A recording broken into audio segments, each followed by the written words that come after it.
When you thought of Akiba, you thought of her. If you need the perfect representation of an otaku, look no further. She's not only a singer, voice actress, writer, and producer, she's the original queen of Akihabara. In this episode of Otaku Files, we talk about Momoi Haruko.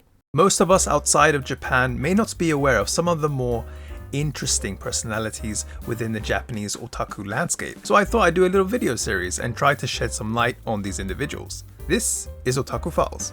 For those of us that have visited Akihabara in the past, I think it's easy to tell that Akihabara hasn't been doing very well nowadays. I might talk about this in a separate video if there is interest, but for this video we're going to talk about someone very interconnected with what many may consider to be the golden age of Akihabara. That person being Momoi Haruko. Momoi Haruko, or Momoi as is her nickname, has had a very long career. In fact, at the time of this recording, she is now celebrating 25 years since her major debut, but she has been involved in the otaku scene for much longer than that.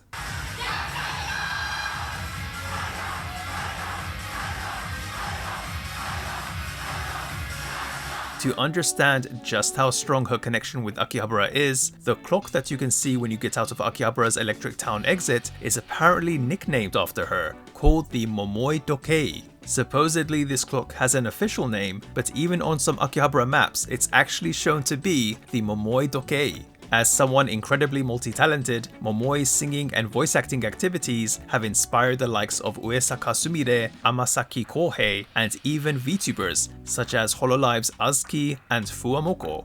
Make no mistake, Momoi is essentially otaku royalty, and in many ways is even viewed as a pioneer. Born and raised in Tokyo, Momoi has been an otaku ever since she was a small kid. Apparently when she was younger, she was allergic to many different kinds of foods, including sweet things like cakes. Feeling really down about not being able to eat normally like everyone else, that's when she came across anime, which helped her forget about her allergies. She would watch most of the anime that was being aired on TV. Some of her favorites included High School Kimengumi and the Time Bokan series. It's also through anime that Momoi would also get into anison, aka anime songs. But there was something else she got really into.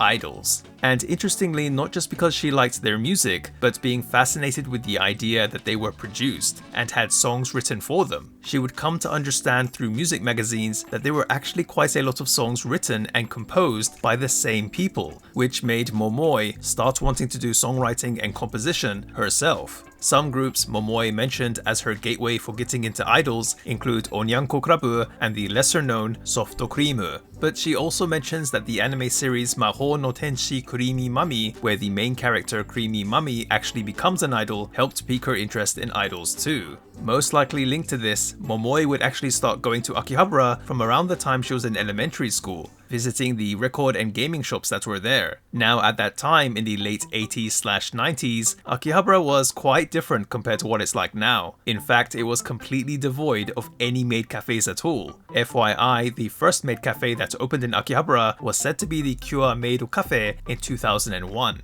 Momoi says that Akihabara was full of things that she loved: electronic shops, gadgets, games, and record shops. Akihabara Station was on the same train line as the station closest to her house, so she would often go there after school. Akihabara didn't seem to her to be a place many would want to hang out in, and says that she was basically the only girl there, but to Momoi, it was heaven. Besides the latest records and games, you could also find things like the latest Walkmans, and there were even places to test out a number of different headphones. But besides being a cool place, there was actually a specific reason why she started to frequently go there. Momoi loved the gaming magazine Famitsu, which usually was sold bi-weekly on a Friday, but she would discover that in Akiba it was being sold on a Wednesday, 2 days earlier than it should have been. Apparently things were more loose in those days. Anyway, wanting to know the latest gaming info before anyone else, Momoi decided to always go to Akiba to buy her copy of Famitsu. By the way, for those that want to know, she would also buy Nintendo Power too. Oh, and unsurprisingly, Momoi in her high school years would also take up a few part-time jobs in Akihabara too. For example, she worked at a junk shop called Kuzuya Usagi Do. Apparently, she also worked at a video game shop called Messe San-o and sold copies of Tokimeki Memorial while cosplaying one of the characters, Fujisaki Shiori. Like I mentioned earlier, this was before things like maid cafes or concept cafes, so it's believed that she was the first ever staff member in Akihabara to work while in cosplay. Pretty cool. Momoi supposedly worked at Tora no Ana too, but let's not go there.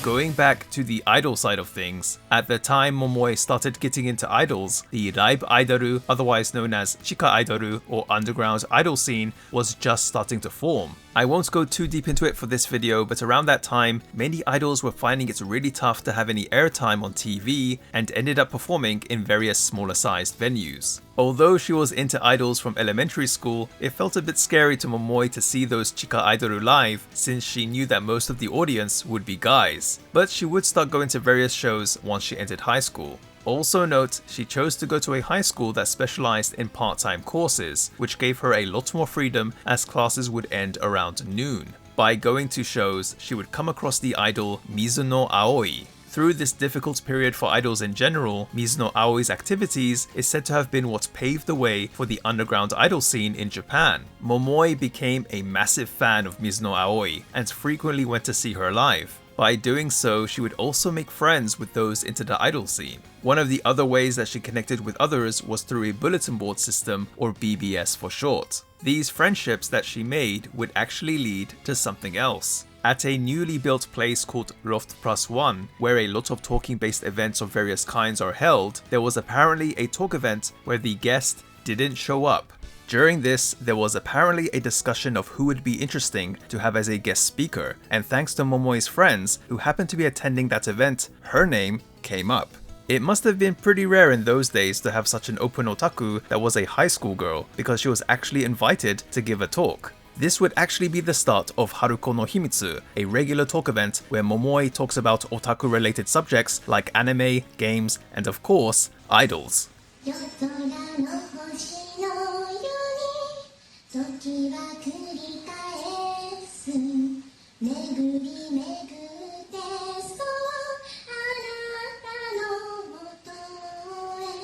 Speaking of idols, in that same year of 1996, Momoi, heavily influenced by Mizuno Aoi, would start her own underground idol activities. But to her, idols were sacred, and Momoi apparently had a tough time thinking of herself as being an idol and decided to cease her activities the following year in March. However, she came up with an idea. Momoi Haruko didn't need to be an idol. Instead, she would give herself a gimmick of being a quote-unquote virtual idol.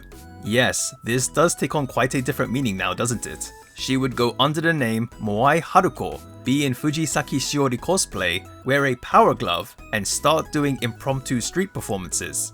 She just completely let loose, didn't she? She would perform in, among other places, Akihabara during the Hokosha Tengoku period. This is when on Sundays, the main road of Akihabara becomes a car-free zone, meaning people can just freely walk on the road. Now apparently, Momoi was the first idol to have started her idol activities by influence of an underground idol, aka Mizuno Aoi. I'm pretty sure she's also the first to do street performances in Fujisaki Shiori cosplay with a power glove, but feel free to correct me if I'm wrong.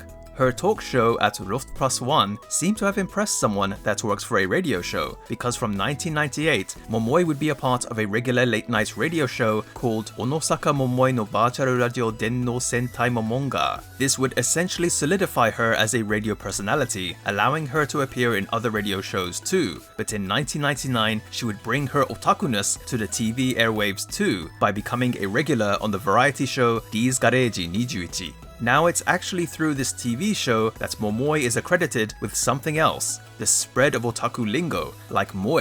FYI, it was apparently during the 90s that the term moe, as slang, started to be used within the otaku scene. But Momoi also became something else, a writer. Being a very active netizen, she wrote about various otaku-related subjects through her blog and on SNS. This would catch the attention of the chief editor of the weekly ASCII magazine, who would then offer her a job to be a writer for the magazine. It seems that Momoi did go to university after high school, but ended up dropping out. Although I haven't been able to find an explicit reason for this, right after dropping out, she would announce her major debut, releasing her single Mail Me in May 2000. So I guess she just wanted to concentrate on her singing career. But the following year, she would also debut as a voice actress, voicing Nakahara Komugi in the anime The Soulteika Tamashi Gari. Man, she just didn't stop. Momoi is actually famous for her anime goe, having the perfect voice to play cute-sounding anime girls. By the way, I must mention, she actually voiced Felice Nyan from Steins Gate. Within that same year of 2001, she also formed a music unit with guitarist Koike Masaya, who apparently helped with arrangement for Momoi's single Mail Me. The name of the unit was Under 17, who were known for producing, unsurprisingly, moe songs, although they did end up disbanding a few years later. Anyway, I think I'm going to leave it there. Thanks for watching, guys. It was about time I covered the original queen of Akihabara. What I've covered in this video is honestly just the tip of the iceberg. Momoi has done so many different things, it's really hard to cover everything, but her influence is truly immense, as you might have gathered from watching this video. And she's still very much active. I'll put some links in the description box below so you can find out what she's up to recently. As usual, let us know your thoughts and opinions in the comment section below, along with any suggestions for future videos. Thanks again, guys. Until next time, look after yourselves out there. Peace.